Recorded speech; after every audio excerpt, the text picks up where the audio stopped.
like to get a little more in depth on how all this works. These sheets, the player sheets, when a dungeon master logs in and starts logging in players, you hit this list and it gives you 20 meters around you.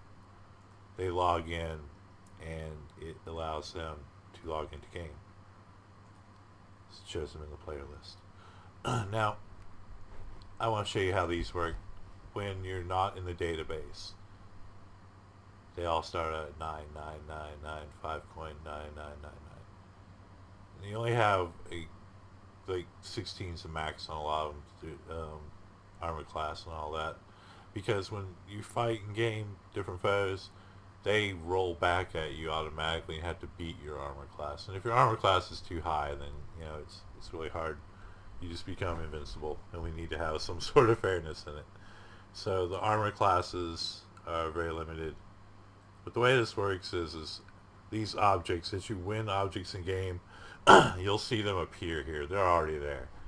But what they do is when they go into play, they go in here and they change around your different stats points. And those stats upload to the web server and save in there. So we save all this data so when you keep playing the games, your character will increase.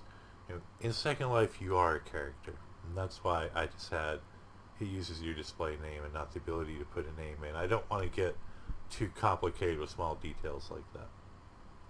Your race, you can change at any time. Some people like to change your race around. Your stats are going to stay the same.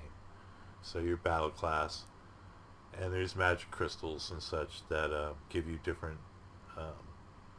points within here.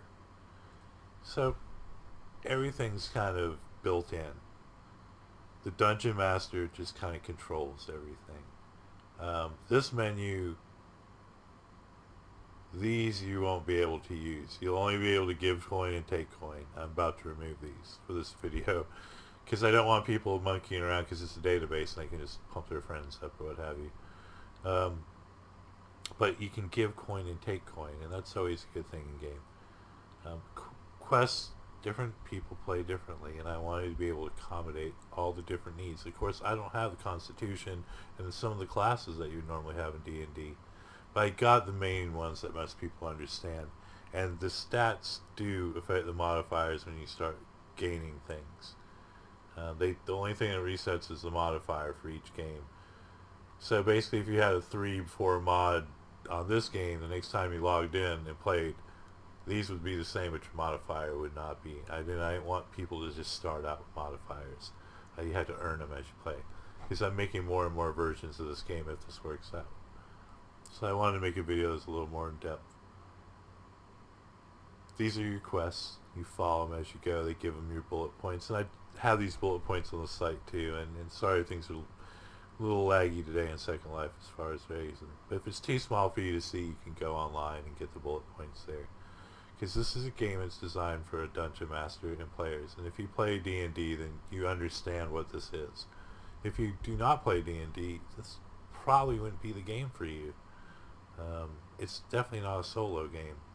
But like any, if you want to roll a 4-sided, a 6-sided, 8-sided, these are all free rolls. So throughout your quest, you would just pick that person's name, and it will put their over there. Their modifier only works on the combat dice. I don't use the modifiers in these because these are free rolls. It will only accept the person click it, and it will say in their name who rolled what. This one, any player can also hit. You could tell players to click this and choose 100 if you wanted. So basically, I have all the dice tools and the sheets to make your own quests, make your own thing. You can follow them in order though and use my bullet points in my story. Never use the reset button unless you're at the end, because when you do that, it clears the players list and all that. You literally reset the game. Never fight the dragon and the guys until you get to the end, of course, but if you want to, he's hard to beat. It's going to take like 4 people to beat the dragon. I have some cool dragon rings that I'm having made, some mesh rings. A friend of mine makes really good mesh. And if you beat the dragon, I'm going to, because it's a database, I'm going to have it awarding a red dragon crystal ring to those that accomplish that part of the quest. And we're going to have other gifts that we give out during the games. I'm going to be hosting games at my tavern. So we'll have things to do with this. But it is a game that needs people. It's not like a game where you just kind of turn it on and follow it as it goes. You need a storyteller. So I want to reiterate that over and over. Need storyteller. And that's the end of my video. Thank you.